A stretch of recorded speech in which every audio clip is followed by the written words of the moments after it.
तो कैसे हैं आप सब? उम्मीद है आप सब अच्छे होंगे। तो मेरे प्यारे दोस्तों, स्वागत करता हूं मैं आपका wifi study Balaji YouTube channel पर। और मेरे प्यारे दोस्तों, आज हम पढ़ने वाले हैं वायसराय के बारे में। देखिए दोस्तों, बहुत इंपॉर्टेंट टॉपिक है, एकदम फ्री ऑफ कॉस्ट है और ये बहुत जेन्युइन नोट्स हैं। आपको मैं बता दूं, अगर बहुत से लोग ये सोचते हैं कि भाई हम तो जो है बिल्कुल पैसा दे के ही पढ़ेंगे, कोचिंगों में ही पढ़ेंगे, या फिर कोई जो ऑनलाइन आज के टाइम में इतनी सारी ऐप है वहीं पे जाके हिस्ट्री पढ़ेंगे पैसों में, तो मेरे भाई वहां भी यही सब चीजें पढ़ाई जाती है। तो जाहिर सी बात है, अगर जो समझदार हैं वो फ्री में पढ़ें और जो नहीं पढ़ना चाहते फ्री में, वो जाओ और उसी वेबसाइट पे हजारों रुपए दो और वहीं पे जाके हिस्ट्री पढ़ो। तो चलिए दोस्तों, शुरू करते हैं आज का लेक्चर। तो आज हम पढ़ने वाले हैं वायसराय के बारे में। और सबसे पहले जो वायसराय रहेंगे, जिनका नाम रहेगा लॉर्ड कैनिंग, ये जो है 1856 से लेके 1862 तक रहेंगे। देखिए, एक एक्ट आया था 1858 में, गवर्नमेंट ऑफ इंडिया एक्ट। मैंने पहले भी बताई है आपको ये बात कि हम एक्ट के बारे में एक स्पेशल वीडियो पढ़ेंगे, क्योंकि ये बहुत बड़ा टॉपिक है। ये छोटी सी बात, मतलब ये जो है छोटी सी वीडियो अगर मैं किसी भी बारे में बना रहा हूं, वहां पे ये बात खत्म नहीं हो सकती। इसके लिए कई वीडियो बनानी पड़ेगी मुझे। अब देखिए, इसी एक्ट के दौरान इसको फर्स्ट वायसराय बनाया गया था और ये last governor general of India भी है और ये फर्स्ट वायसराय भी है। उसके बाद दोस्तों, इनके क्या क्या इंपॉर्टेंट काम रहे हैं वो देखते हैं। इन्होंने 1856 में विडो रीमैरिज एक्ट, मतलब विधवाओं की दोबारा से शादी कराना, ये इन्होंने पास कर दिया था। उसके बाद 1861 में आईपीसी, मतलब जिसको बोलते हैं इंडियन पेनल कोड, जिसको हिंदी में बोलते हैं भारतीय दंड संहिता, जो आज के टाइम में आईपीसी धाराएं लगाई जाती हैं, वो भी इन्हीं ने शुरू की थी। उसके बाद रिवोल्ट ऑफ 1857, इसके बारे में मैंने कंप्लीट वीडियो बनाई है, एकदम बहुत अच्छे से वीडियो सारा कुछ समझाया है, कैसे विद्रोह हुआ, क्या क्या कारण थे, क्या क्या परिस्थितियां बनी, किसने विद्रोह शुरू किया, कहां से शुरू हुआ, कहां पर उसको विद्रोह को किसने खत्म किया। तो ये सारी चीजें आप इसमें वीडियो में देख लीजिएगा, पीछे लिस्ट में आपको वीडियो मिल जाएगी। उसके बाद दोस्तों, ये मैं आपको बता चुका हूं कि 1858 में गवर्नमेंट ऑफ इंडिया एक्ट आया था। उसके बाद स्टार्ट इनकम टैक्स, इसी के टाइम पर इनकम टैक्स शुरू हुआ। उसके बाद 1860 में फर्स्ट इंडियन बजट, जो कि प्रेजेंट किया था जेम्स विल्सन ने, लेकिन उस टाइम का गवर्नर जनरल, या लास्ट गवर्नर जनरल था ये, तो उस टाइम का फर्स्ट वायसराय कौन था? लॉर्ड कैनिंग ही था। उसके बाद दोस्तों 1861 में इंडियन हाई कोर्ट एक्ट, ये एक कानून लाया गया और इस कानून के तहत 3 कोर्ट बनाई गई।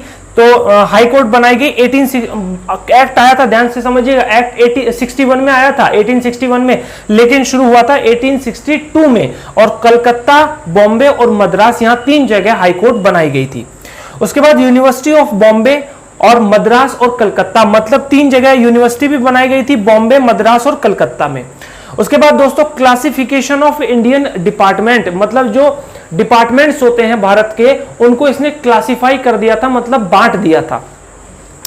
उसके बाद अगले हैं sir John Lawrence. Sir John Lawrence जो है, ये 1863 से लेके 1869 तक रहेंगे।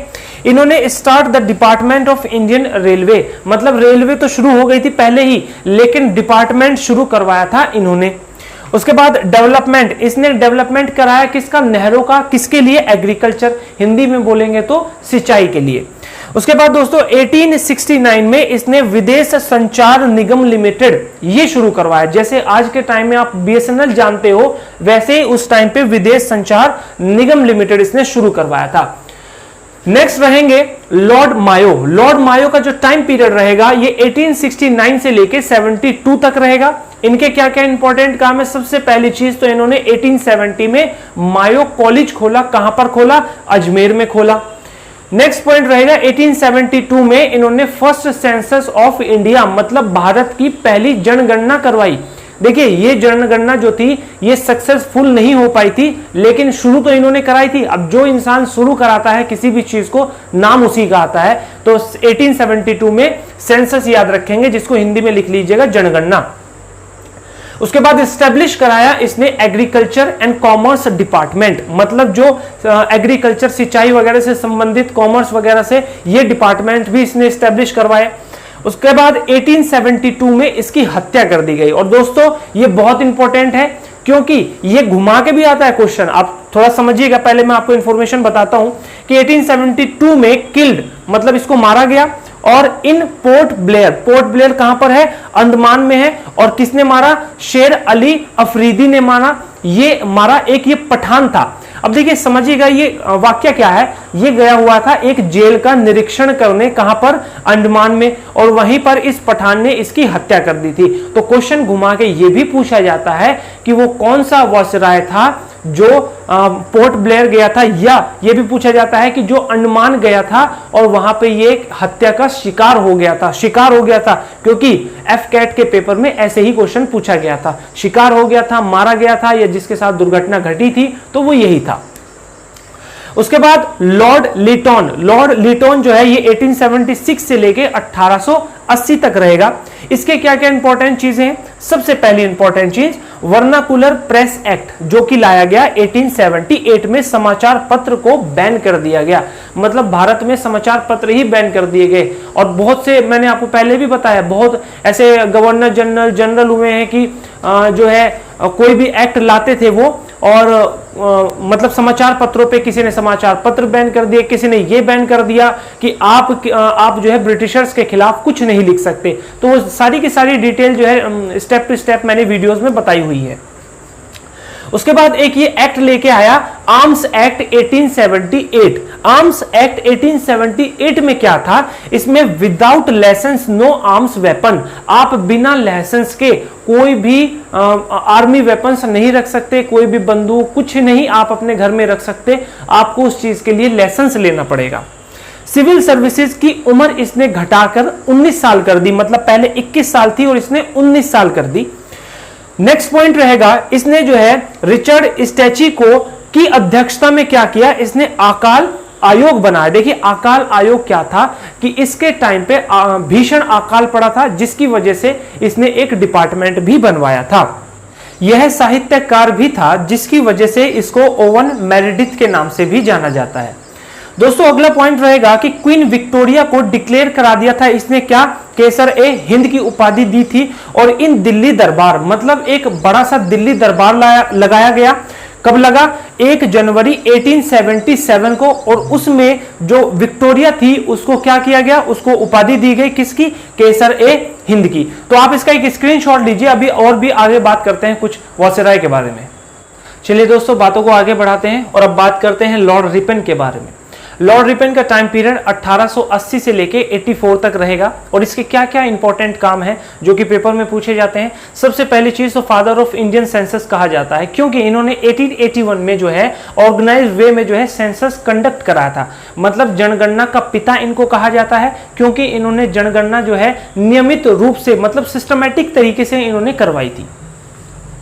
नेक्स्ट पॉइंट है 1882 में क्या हुआ? इन्होंने स्टार्ट करवाया लोकल गवर्नेंस। लोकल गवर्नेंस को हिंदी में बोलते हैं स्थानीय सरकार। मतलब जो कोई भी लोकल एरिया होता था वहां पे सरकार बनाई जाती थी और वो चीजों को आगे चलाती थी, तो यही था लोकल गवर्नेंस।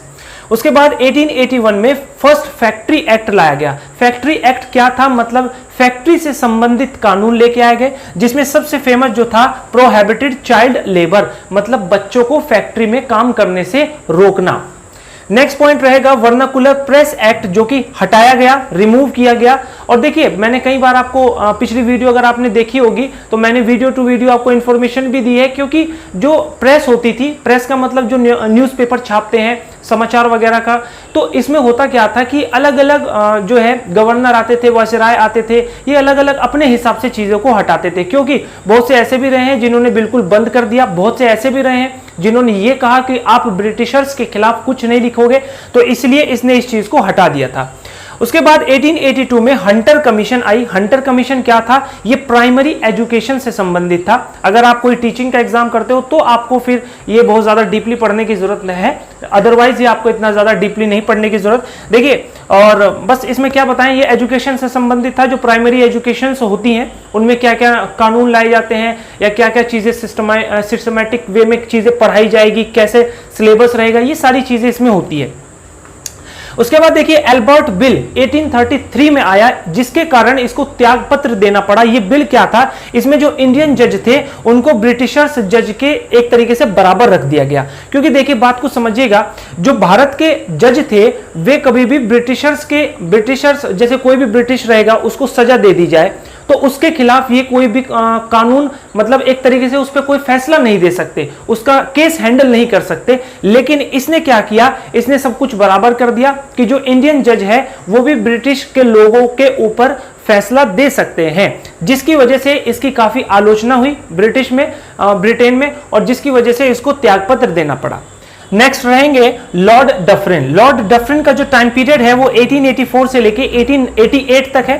देखिए इनके टाइम पे ज्यादा इंपॉर्टेंट काम नहीं हुए, लेकिन एक इंपॉर्टेंट काम जो बहुत ज्यादा पूछा जाता है वो कौन सा है, 1885 में इंडियन नेशनल कांग्रेस बनाई गई।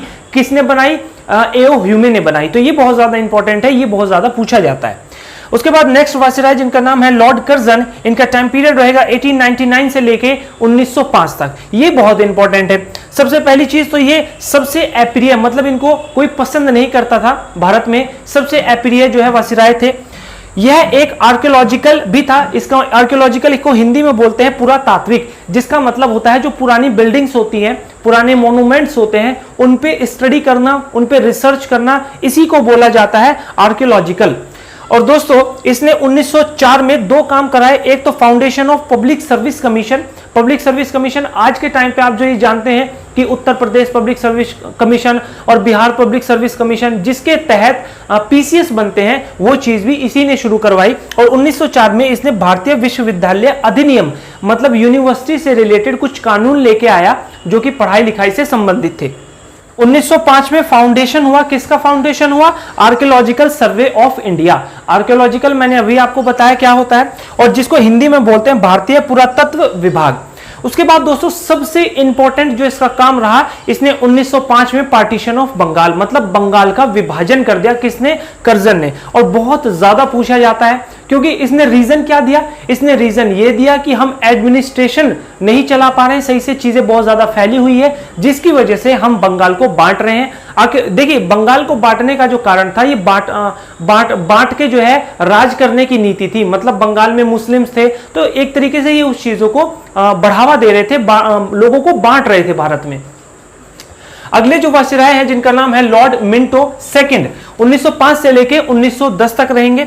और इन्हीं के टाइम पीरियड में 1906 में मुस्लिम लीग बाय आगा खान और किसके द्वारा, सलीमुल्लाह के द्वारा ये मुस्लिम लीग बनाई गई। अब देखिए यहीं से बननी शुरू हो गई मुस्लिम लीग, मतलब मुसलमानों की अलग चीजें बनेगी। तो इस हिसाब से एक तरीके से अंग्रेजों ने जो है बांटने का काम बहुत ज्यादा किया। 1907 में कांग्रेस भी टूट गई, एक गरम दल और एक नरम दल में टूट गई। और जिस टाइम पे ये टूटी, ये क्वेश्चन पूछा जाता है कि जिस टाइम कांग्रेस गरम दल और नरम दल में टूटी थी, उस टाइम जो कांग्रेस का प्रेसिडेंट था वो कौन था, उस सेशन की अध्यक्षता कौन कर रहा था, वो था रास बिहारी घोष। उसके बाद दोस्तों 1909 में इसने मॉर्ले मिंटो रिफॉर्म एक्ट लाया। इस मॉर्ले मिंटो रिफॉर्म एक्ट क्या था, यह भी बड़ा इंपॉर्टेंट है, क्योंकि इसमें सीट रिजर्व कर दी गई फॉर द मुस्लिम वोटर्स, मतलब जो मुसलमान रहेंगे वो वोट करेंगे, उनकी सीटों को फिक्स कर दिया कि ये किसको वोट देंगे, कैसे वोट देंगे। एक तरीके से मतलब भेदभाव कर रहे थे, बांट रहे थे लोगों को, और ये डिवाइड पॉलिसी भी इसको कहा जाता है। नेक्स्ट रहेंगे लॉर्ड हार्डिंग सेकंड। अब ये 1910 से लेके 1916 तक रहेंगे। अब देखिए 1911 में क्या होगा, ब्रिटिश किंग जिनका नाम है जॉर्ज फिफ्थ, ये भारत में आएंगे। और भारत में आएंगे तो इनके वेलकम के लिए मुंबई महाराष्ट्र में क्या किया जाएगा, गेटवे ऑफ इंडिया, मतलब वहां पे जो गेटवे ऑफ इंडिया है वो इन्हीं के लिए बनाया गया था। लेकिन एक चीज, मतलब इसके बारे में भी थोड़ा सा जानकारी ले लेते हैं। देखिए जो आर्किटेक्ट था जिसने इस चीज को डिजाइन किया था, उसका नाम था जॉर्ज विटिस्ट, लेकिन ये बन नहीं पाया था। 1911 में वो भारत में आए थे, लेकिन इसका जो निर्माण कंस्ट्रक्शन है वो 31 मार्च 1913 में शुरू हुआ था और ये बन के कंप्लीट हुआ था 1924 में। इतने साल लग गए। अब ये तो 11 में आ गए, तो एक तरीके से वहां पर एक डमी रख दिया गया था, मतलब एक शो ऑफ करने के लिए रख दिया गया था कि भाई इस टाइप का हम बनाएंगे इनके वेलकम के लिए। उसके बाद दोस्तों इन्हीं के टाइम पीरियड में दिल्ली दरबार लगाया गया था। अब इस दिल्ली दरबार में बहुत इंपॉर्टेंट काम हुआ। सबसे पहला तो पार्टीशन ऑफ बंगाल, जो बंगाल को बांटा गया था उसको क्या किया गया, रद्द किया गया, कैंसिल किया गया। सेकंड चीज, डिक्लेयर किया गया 1911 में कैपिटल कलकत्ता से दिल्ली, और ये जो कैपिटल बनाई गई ये चीज लागू कब हुई, 1912 में। ध्यान से समझिएगा, मतलब डिक्लेयर किया 1911 में और बनाई गई 1912 में। तो अभी हार्डिंग हार्डिंग के बारे में थोड़ी सी और इंफॉर्मेशन मुझे देनी है, आप इसका एक स्क्रीनशॉट लीजिए। 1913 में क्या हुआ कि रविंद्रनाथ टैगोर, इन्होंने क्या लिखा, इन्होंने जनगण मन लिखा, और ये जनगण मन जो है सबसे पहले कलकत्ता अधिवेशन में गाया गया। और मेरे प्यारे दोस्तों, उस टाइम कलकत्ता अधिवेशन का जो अध्यक्षता कर रहे थे उनका नाम था बिशन नारायण डार। उसके बाद नेक्स्ट पॉइंट रहेगा 1912 में हार्डिंग बम कांड। देखिए हार्डिंग पर बम फेंका गया, और ये बम किसने फेंका, ये राज बिहारी बोस ने फेंका था। 1913 में रविंद्रनाथ टैगोर को नोबेल प्राइज मिला। किस चीज के लिए मिला, गीतांजलि के लिए मिला, और जिसकी वजह से इनको एक सम्मान और दिया गया था, वो था नाइटहुड का सम्मान। 1914 से लेकर 18 तक आप सभी जानते हैं कि फर्स्ट वर्ल्ड वॉर हुआ था। नेक्स्ट रहेगा 9 जनवरी 1915, इन्हीं के टाइम पे गांधी भारत पहुंचते हैं, और कहां से आते हैं, वो साउथ अफ्रीका से वापस आते हैं। और दोस्तों इसीलिए 9 जनवरी को भारतीय प्रवासी दिवस भी मनाया जाता है।